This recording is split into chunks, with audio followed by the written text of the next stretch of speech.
ভালোবাসার মানুষ এবং আদরের মানুষ আমার মাঝে এখন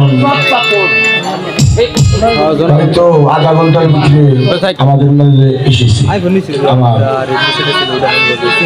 ফরহাদ ভাই এখানে উপস্থিত আছে। ভাইয়ের প্রতি শ্রদ্ধা নিবেদন করি এবং তার সাথে তার বাবা এসেছে, আমারও বাবা, তার প্রতি ভক্তি শ্রদ্ধা রাখি। আমার বাজান যিনি রফিক সরকার, তাহলে আমি খুব অনুরোধ করে বলতেছি আপনার মঞ্চে এসে বসে।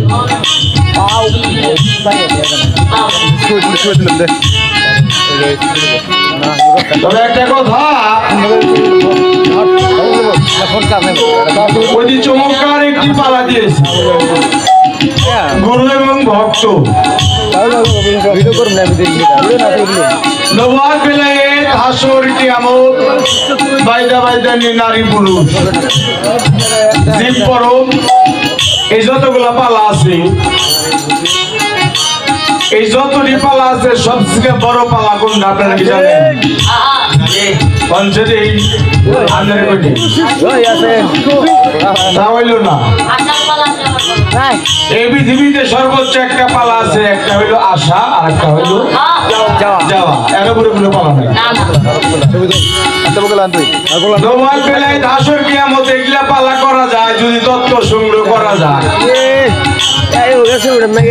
আর তত্ত্ব সংগ্রহ করা না থাকলেও একটু জুলুম করে হইলেও পাওয়া যায় জোর করে। কিসের জন্য কথাটা বললাম?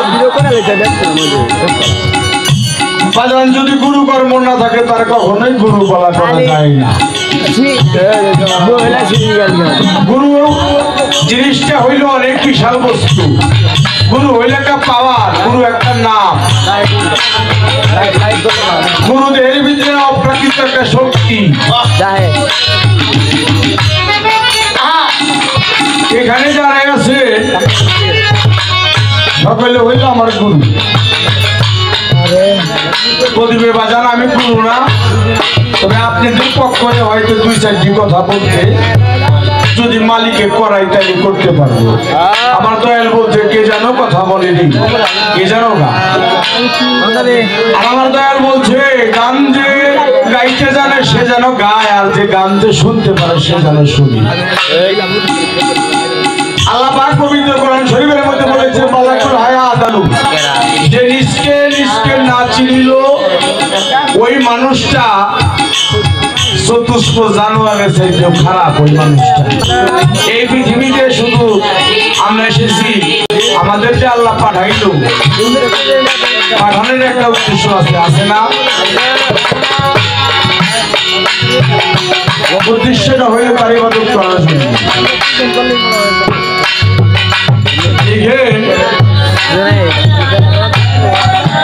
আমাদের মাঝে কিছু যুবকরা গান শুনলে লাভ পারে না?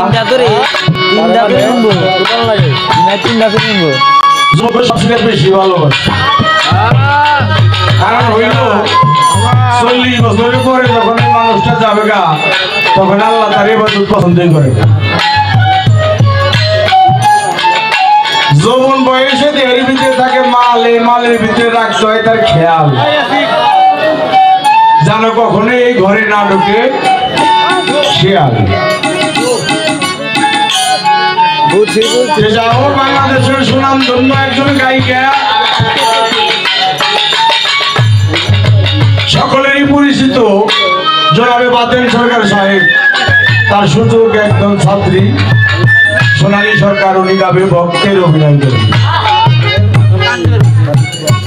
আমি বাদেন শিষ্য হওয়ার যোগ্য না,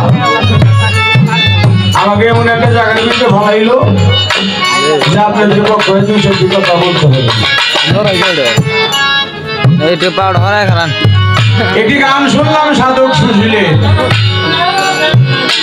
এই পৃথিবীর মধ্যে কাবা আমি নাম শুনি মক্কা নগর, বলো গুরু কোথায় আছে মানব দেহে কাবা।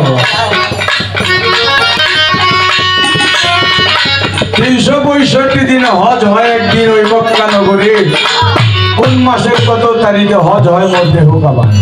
আমি এখানে ছিলাম, আমি কিন্তু অনেক ফাঁকে ছিলাম, তার মধ্যে গানটা লক্ষ্য করে শুনছি। আমি কিন্তু দৌড়াদৌড়ি করতে তারপরে এইখানের মধ্যে সবচেয়ে বড় শ্রোতা হইল আমি, কারণ হইল যে গানটা গাইছে এই গানটার উত্তর তো শুধু আমার দিতে হবে। আমি যতগুলাই কাম করছি তাইলে আমার এই গানের ভিতরে একটা প্রেম ছিল না, তাইলে কিন্তু আমি বলতে পারতাম না। মানুষ যদি একটা ইটও গাঁথে, ওই মানুষটা যদি ইটের সাথে প্রেম করে তাহলে ওর গাঁথনিটা সঠিক হবে, আর যদি ওইটার সাথে প্রেম না থাকে তাহলে তার ওই গাঁথনিটা সঠিক হবে না। পৃথিবীতে মানুষ যেটাই করুক তার সাথে তার প্রেম থাকতে হবে।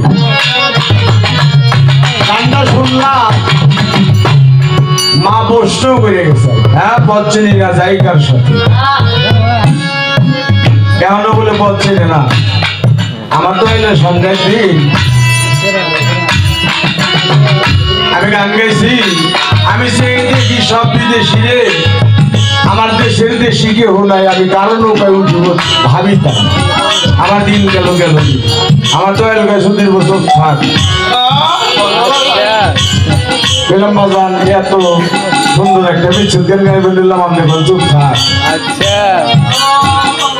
ওই যে ওই বেটা তুই তো আমার নৌকায় উঠে দিচ্ছে,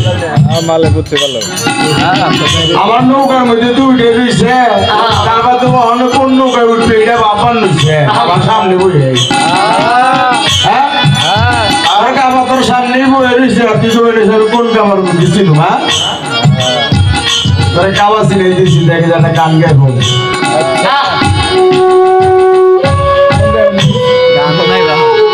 পীরের বাড়ি ভক্তের কাবা পাগল যে কই আছে,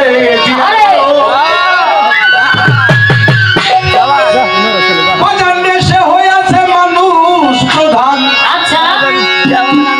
সে হয়ে আছে মানুষ প্রধান, পাইছে মাওলার নিয়ামত পীরের বাড়ি ভক্তের কাবা। আমার নিজের নাম লিখি কলম ভেঙে যায়, হাসা কথা বলি আমি লেখাপড়া জানি না।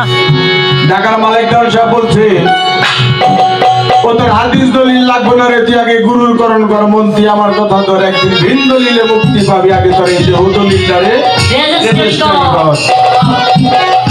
যে দেখেছে বর্তমানে অনুমান সে মানবে কেন, আগে যে গুরুর ভাবের মরামত, তাই দেওয়ার মালিক বলে ভক্তির বলে আগে গুরুর চরণ সাবস্ত।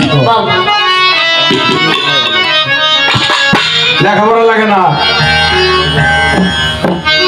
যদি তার মুর্শিদ তার দয়া করে